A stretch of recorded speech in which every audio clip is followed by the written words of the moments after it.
Well, one thing I knew from being a patient myself was that a dental office is a scary place to come to. And so we wanted everything possible to make sure that our office is a comfortable place for our patients to visit.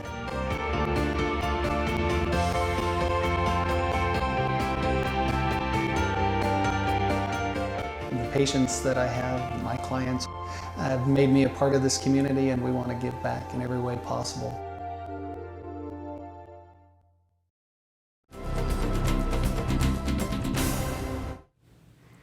Prosecutor Angus Lee is running for a second full term. The prosecutor announced Wednesday he plans to run for the office after serving roughly 5 years in the position. Lee stated he received guilty verdicts for 90% of the cases he personally handled at trial, including 2 murder trials. He has also tried rape and assault cases.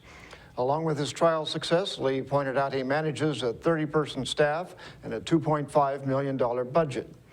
The office stayed within its budget for the past 5 years. In Northwest news, Seattle Mayor Ed Murray wants to raise property taxes to pay for high-quality preschool for the city's 3- and 4-year-olds. Murray says the preschool plan would help close the widening opportunity gap between rich and poor children and help prepare Seattle kids for success in school and life. The 4-year property tax levy would raise an estimated $14.5 million a year and get another 2,000 children in 100 preschool classrooms by 2018. The long-term goal would be to provide preschool to every 3- and 4-year-old from a family making less than 300% of the federal poverty level in Seattle. Tuition would be free for some and discounted for others.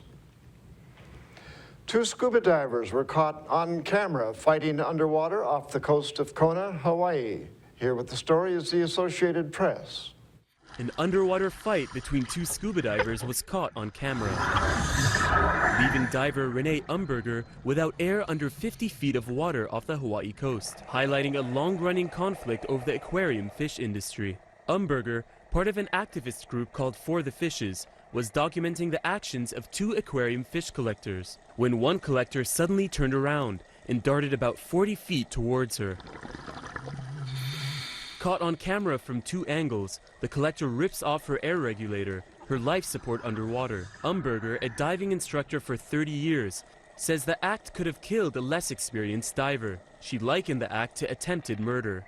The activists who released the video this week identified him as Jay Lovell. His brother told the AP that activists were harassing divers. State officials are investigating, but as of now, no one faces any criminal charges. Aquarium fish collecting is legal off Kona, where he was fishing.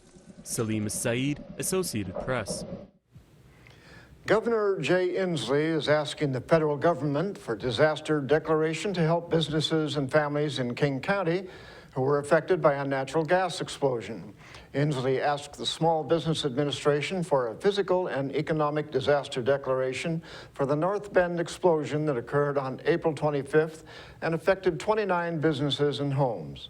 If the declaration is approved, businesses would qualify for low-interest loans to help repair or replace items damaged or destroyed, and homeowners would qualify for low-interest loans for uninsured property losses.